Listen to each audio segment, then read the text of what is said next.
नमस्कार, मैं नीरज कुमार आप सभी के यूट्यूब चैनल भूमि जानकार अमीन में स्वागत करता हूं। आज हम आप लोगों को बताएंगे कि अपने पूर्वजों के ज़मीन को अपने नाम पे बंटवारा करके फरीकैनों से कैसे कराएं। अगर फरीकैनों में सहमति नहीं यानी असहमत हो, आपका फरीकैन या पट्टीदार सहमति नहीं दे रहा हो तो बंटवारा कैसे कराया जाएगा। और इसका बहुत ही आसान प्रक्रिया मैं बताऊँगा, क्योंकि सिविल न्यायालय से बंटवारा करवाने में अगर देखिए सबसे पहले सहमति है तो उसमें तो कोई दिक्कत नहीं है, सभी फरीकैन सहमति है तो वो लिखित करके और मौखिक पहले से अगर बंटवारा हो गया है, मौखिक जोता हुआ रहा है तो उसको लिखित करने के लिए याददाश्त बंटवारा बना सकते हैं।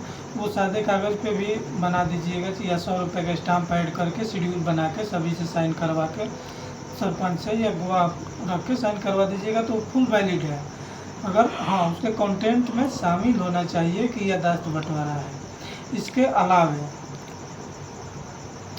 और अगर रजिस्ट्री ऑफिस से करवाते हैं, जैसे रजिस्ट्री ऑफिस में गए सभी फरीकैन और बंटवारा का एक डीड तैयार करके, और आप लोगों को मालूम हो कि माननीय मुख्यमंत्री द्वारा ये निर्धारित कर दिया गया है कि बंटवारा अगर खानदानी ज़मीन का होता है तो उसमें शुल्क 100 रुपया मैक्सिमम 50 रुपया तक मिनिमम ही लिया जाएगा। उतना के स्टाम्प पेपर यूज करके आप सभी बंटवारा रजिस्टर्ड करवा सकते हैं। उसके अलावा सिविल न्यायालय से करवा सकते हैं। सिविल न्यायालय में अगर सभी लोग सहमत हैं तो सभी लोग जाकर वो जल्दी हो जाएगा। उसके अलावा सरपंच मुखिया द्वारा भी बंटवारा करवा सकते हैं। अपना बंटवारा शेड्यूल लिखकर सभी को उसमें गवाह बनाकर उस तरीके से भी कर सकते हैं, लेकिन कानूनी मान्यता सीमित है इस सब का। उसके अलावा अगर सहमति नहीं होता है तो क्या होगा, सबसे बड़ा समस्या यहाँ आती है।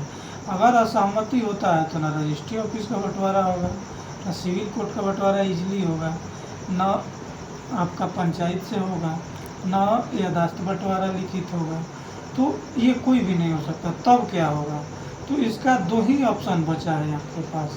पहला ऑप्शन सिविल न्यायालय में वाद दायर कीजिए, पार्टीशन सूट जिसको बोलते हैं बंटवारा वाद, उसको दायर कीजिए। उस पर सभी फरीकैनों को नोटिस तामीला किया जाएगा, बुलाया जाएगा, सुनवाई किया जाएगा कागजात को देखते हुए। सिविल न्यायालय में 5 करोड़ केस पेंडिंग है।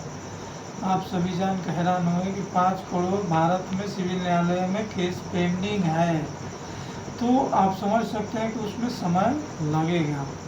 इसका आसान एक दूसरा ऑप्शन है हमारे पास, BLT। इसी को आसान बनाने के लिए उसको बनाया गया है बिहार लैंड ट्रिब्यूनल, यानी बिहार भूमि न्यायाधिकरण, जिसके लिए एक एक्ट और नियमावली भी बनाया गया है। बिहार भूमि विवाद निराकरण अधिनियम 1909 और उसके लिए नियमावली बनाया गया है बिहार भूमि विवाद निराकरण अधिनियम नियमावली 2010।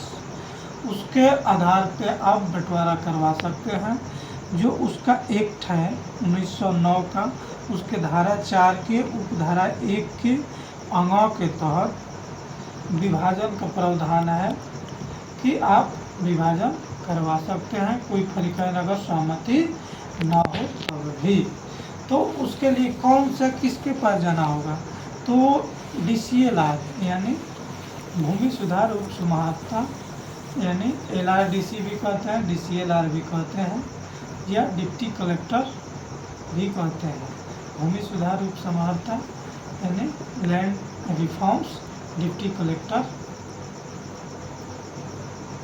के पास आवेदन दीजिए, या उसके अंडर दी एक्ट यानी किसी को बनाया भी गया हो, DCLR के समक्ष पावर दिया गया हो तो भी वो कर सकता है। उसके सामने आप लोगों को एक फॉर्म होता है, उसको लिखकर जमा करना होता है, और नहीं तो अगर खुद से हो जाएगा तो हो जाएगा, लेकिन उम्मीद नहीं है कि खुद से कर पाइएगा, तो एक वकील रखना पड़ेगा। वो जो भी आपके पास खतियान है, रसीद है, लगान रसीद है, और सभी फरीकैनों का बंटवारा का शेड्यूल लिखित कर देंगे, और जो सभी के दखल में जो भी होगा पहले से या जो होना चाहिए उस तरीके से लिखित कर देंगे। उसके बाद दायर करेंगे। जो फरीक सहमत नहीं होंगे उनको नोटिस तमीला करके बुलवाया जाएगा। बुलवाने के बाद सुनवाई किया जाएगा। उनका भी पक्ष सुना जाएगा कि क्या कहना चाहते हैं, क्यों नहीं सहमति दे रहे हैं वो।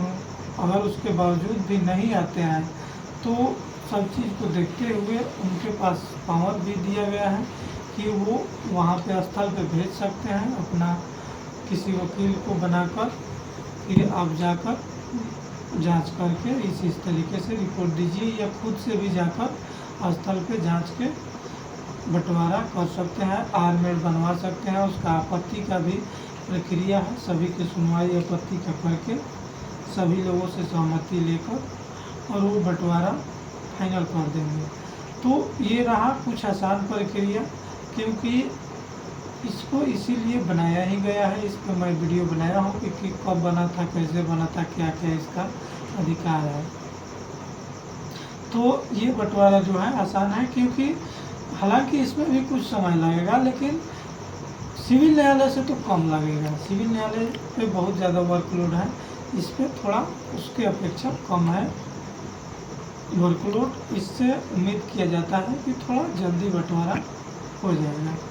और सहमति होने पे तो आपके पास बहुत सारे विकल्प हैं। बंटवारा होने के बाद आप नोटिशन करा दीजिए, जमबंदी कायम हो गया और सभी फरीकैन अपना अपना हिस्सा ले सकते हैं।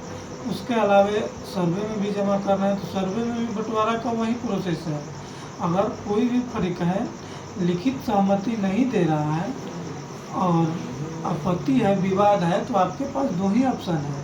आप या तो सिविल न्यायालय से बंटवारा कराइए या तो DCLR के यहाँ से, दूसरा विकल्प है ही नहीं। या कलेक्टर के पास भी जा सकते हैं, उसमें भी प्रावधान है।